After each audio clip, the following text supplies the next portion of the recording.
Alors, monsieur Redrino, qui avait de la température hier matin, 38 degrés 1. Cette nuit, il n'en avait pas, il était à 37. Je reprends la température. Pour les transferts, c'est compliqué. Pour les Une aide-soignante, c'est quelqu'un sur qui on peut compter. C'est quelqu'un qui donne beaucoup de soi. Le premier rôle qu'on a, bien sûr, c'est le soin.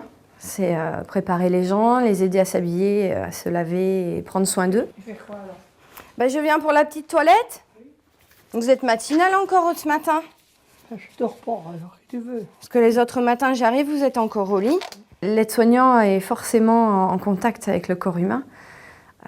On doit avoir le toucher juste, ne pas être trop envahissant sur le corps de l'autre, qui peut être très déroutant pour la personne. Mais voilà, quand même les toucher, c'est important.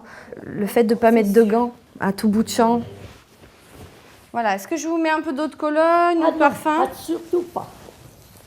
On est aussi dans le massage, pour la prévention, pour le bien-être, tout simplement. Voilà. Il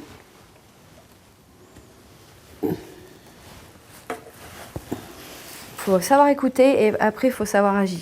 Même une personne qui ne va pas parler, rien que dans les yeux ou dans le toucher, il va se passer quelque chose, on va avoir une relation qui va s'établir dans le non-verbal.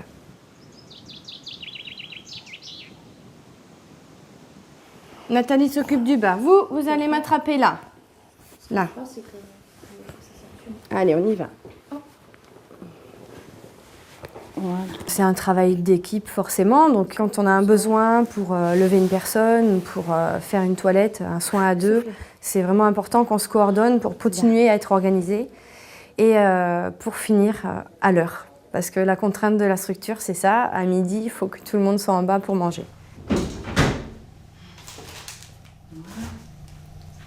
Je vais vous pencher un peu plus vers moi.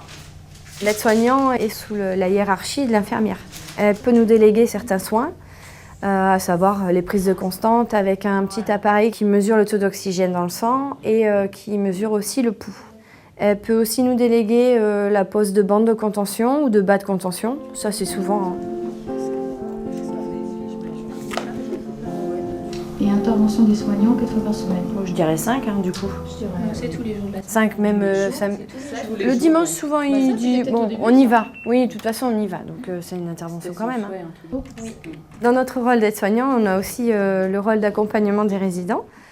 En tant que référent, on va évaluer les besoins de la personne. On va en parler en équipe, entre l'infirmière coordinatrice, la psychologue, le médecin coordinateur.